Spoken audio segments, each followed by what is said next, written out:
Hello, good morning dear students. 10th class chemistry chapter one की हमारी question answer की series चल रही थी। इसमें हमारा आज का क्वेश्चन है क्वेश्चन नंबर 10। निम्न कथनों को रासायनिक समीकरण के रूप में परिवर्तित कर उन्हें संतुलित कीजिए।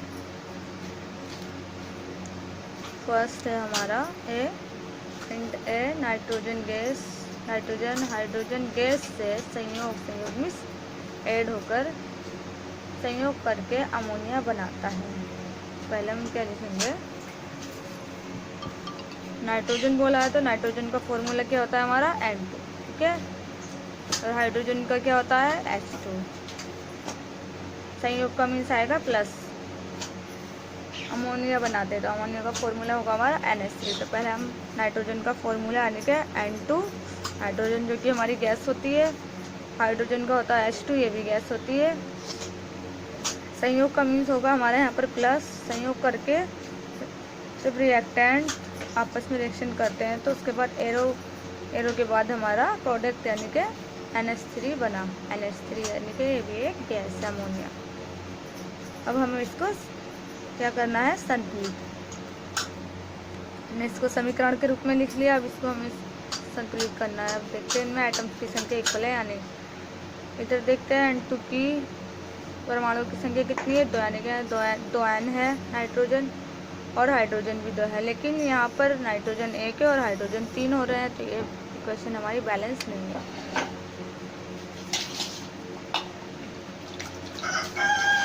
तो हम इसको बैलेंस करने के लिए हम यहाँ पर NH3 में 2 से मल्टीप्लाई करेंगे। तो यहाँ पर हमारे नाइट्रोजन की परमाणु की संख्या इक्वल होगी, 2 होगी, और यहाँ हम 3 से मल्टीप्लाई करेंगे हाइड्रोजन में।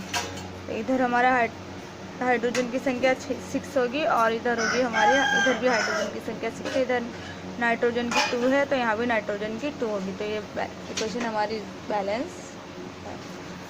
अब देखते हैं पॉइंट बी।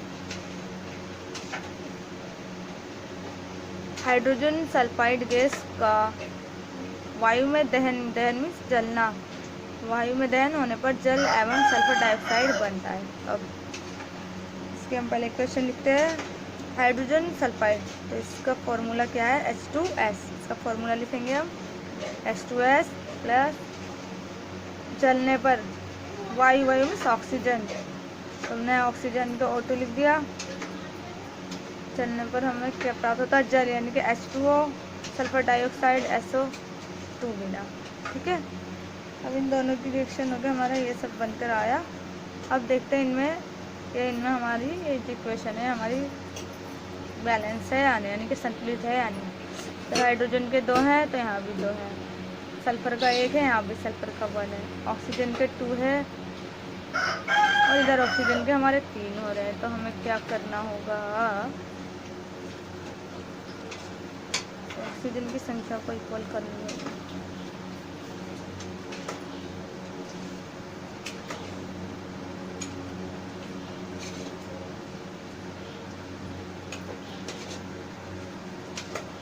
क्या क्या यहाँ पर 2 से मल्टीप्लाई किया तो यहाँ हाइड्रोजन की 4 हो गई, ठीक है।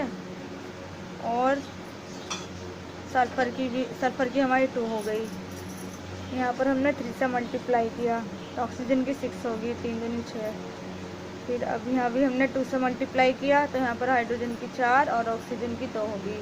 और यहाँ भी सल्फर डाइऑक्साइड में हमने 2 से मल्टीप्लाई किया तो यहाँ हमारी सल्फर की 2 होगी और ऑक्सीजन की 4। तब देखो इधर सल्फर की कितनी है, यहाँ 2, यहाँ भी 2 है, और हाइड्रोजन की कितनी है 4, और यहाँ भी 4 है, और ऑक्सीजन की कितनी है यहाँ पर 6, और यहाँ 2 ये होगी, और 2 दूनी 4, ठीक है 6। तो अभी हमारी इक्वेशन बैलेंस है। Okay, thank you. कल हम नेक्स्ट क्वेश्चन के साथ आपसे मिलते हैं।